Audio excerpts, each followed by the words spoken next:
Hi,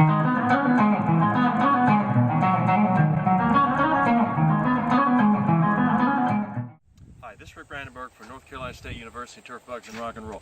And I'm here along the western shore of Lake Michigan, north of Milwaukee, Wisconsin. And I've spent the last 2 days in a conference here of the National Turfgrass Entomology Conference. And I know what you're all thinking. You go, wow, how could I have possibly missed out on such a great opportunity? And one thing that's really cool is the incredible diversity of plant life and insect life, and in a much different ecological zone than where I'm from in North Carolina. You know, as far as winter temperatures, summer temperatures, huge rainfall differences in two areas.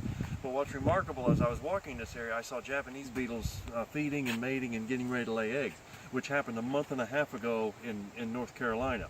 And I just tell you this because it's rather remarkable and amazing that insects, the same species of insects, can be adapted to much different climates and find ways to be successful and fit in. Even though the climate is much different, the plant life is different, the opportunities are different, they still find ways to be very successful.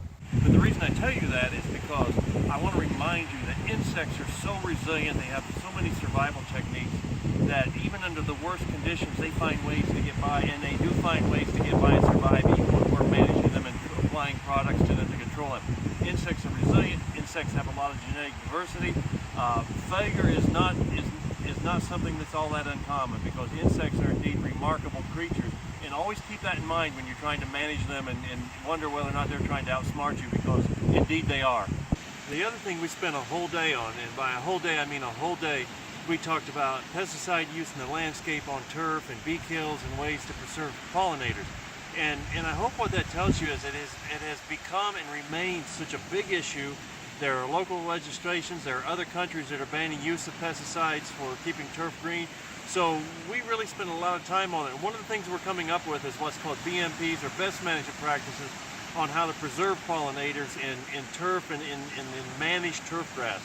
So hopefully sometime in the not too distant future, these will be available for different parts of the country to help you make sure that you have a way to respond, that when people ask you questions, you've got facts and information to help them, and that you conduct practices yourself that help preserve these pollinators.